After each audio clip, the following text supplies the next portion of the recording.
I have one simple question for you, and I want you to be honest with yourself.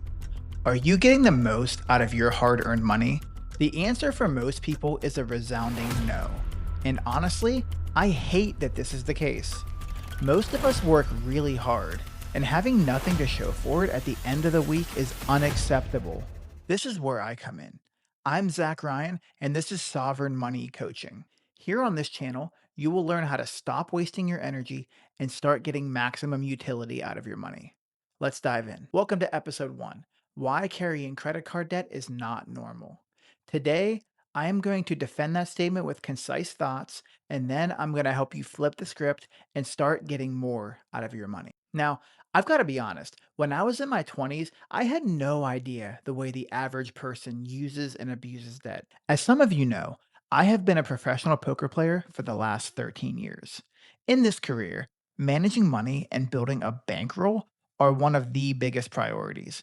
So I never fell into the trap of financing things or buying stuff on a credit card and then just not paying it off. Everything I've ever bought, except for my house, I've had the cash to buy outright. So when I got exposed to more and more young professionals who had stable careers and salaried positions, and I learned the way they thought about money, it really threw me for a loop. High interest debt is not normal. That is my assertion. The most common way it is accumulated is through credit cards, but this also can apply to personal loans and lines of credit, rent to own furniture, payday loans, pretty much any form of debt that is over 10% interest. In future episodes, I will discuss other forms of medium and low interest debt, such as mortgages, car loans, and student loans. But for my first episode, I really wanted to focus on the most mathematically critical form of debt that the average American finds himself in. I make my assertion based on two assumptions that I think most of us can agree with. One, people generally want to get the most out of their money. We want our money to pay our bills and to facilitate a lifestyle that gives us joy in the form of hobbies, vacations, leisure time, being generous with friends and family, and anything else that an individual might love to spend their money on. I don't think it's a stretch to say that most people feel this way. Two, we want our money and our net worth to grow throughout our working years at a rate that allows us to have options later, whether it's being work optional or being fully retired. While it's true that perhaps some people watching this might be young and haven't thought too much about retirement yet, it's reasonable to say that we can't or won't want to work as hard when we're in our 60s and 70s as we do when we're in our 20s and 30s. And the way most of us make that happen is by saving and investing our money so that we can start to draw down from it when we're old.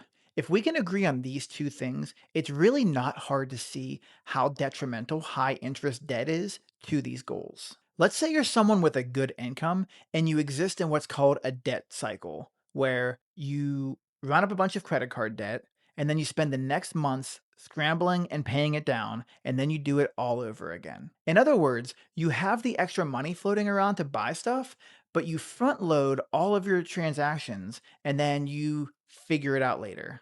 This is the case for millions of Americans, particularly in the middle and upper middle class. It's common and it's normalized in our society. The only benefit you get from credit cards, if you want to call it that, is that you get to have your stuff a few months faster than you would by saving and paying cash for things. Meanwhile, the drawbacks are immense. Most credit cards charge an APR of around 20 to 25%. Just to put these numbers in perspective, most savvy financial people expect their investments to grow at a rate of about 7 to 10% per year. So your debt is eating away at your income at 2 to 3 times the rate that my money is growing. It's unsustainable and it's costing you big time. Let's say your credit card APR is at 20%, which honestly is on the low end. If you maintain an average balance of $5,000 throughout the year, that balance is costing you $1,000 in interest. That is money that is just poof, gone. This is money that could be spent on vacations, your kids, stuff for your home, or put away for saving and investing. Instead, it's being shoveled over to credit card companies. It doesn't have to be this way. For a lot of people, the math is actually a lot worse than this.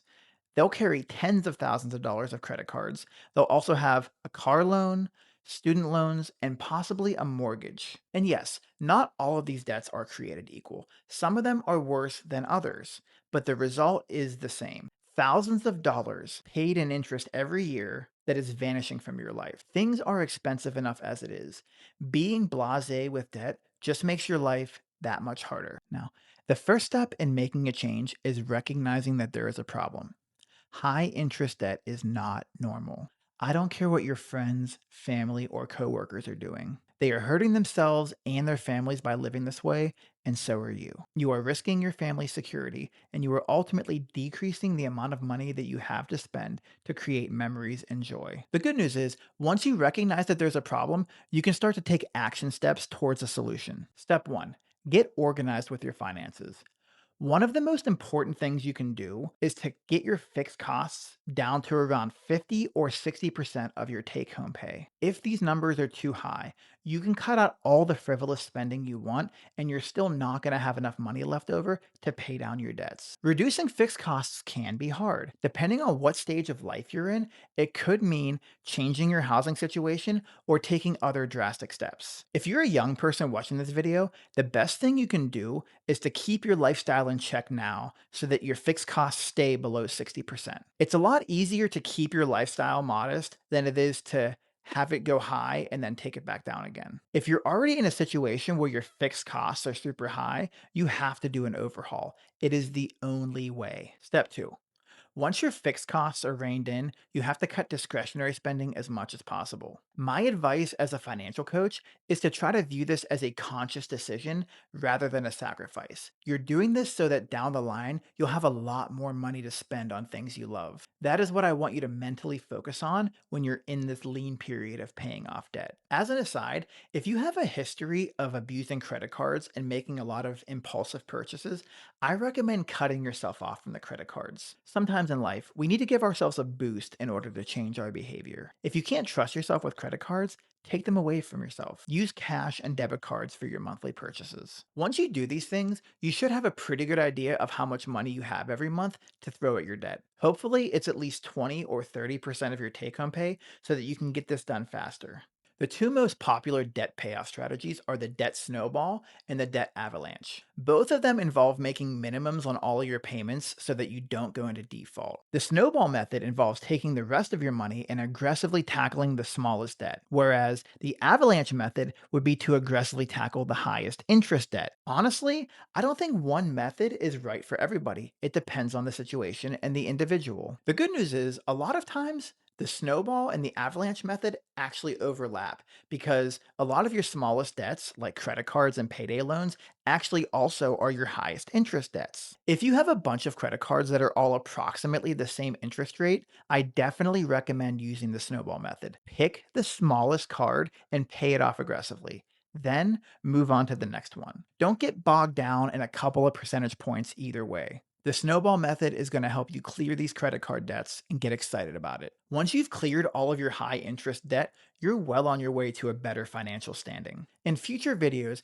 I'm going to talk you through all of the things that a savvy financial person would be doing, such as building an emergency fund, investing money, and spending lavishly on things that we love once it fits within a spending plan. If you want this for your life, if you want to be debt free and get the most out of your money, but you feel like you can't do it alone, consider hiring a financial coach. Someone like myself can sit down with you, listen to your specific situation, and start guiding you towards a life of financial intention and joy. I have a link on my YouTube channel where you can book a free 15-minute discovery call with me. Together, we can break the cycle of debt and start building an action plan for a better financial future. I'm Zach Ryan, and this concludes the first episode of Sovereign Money Coaching.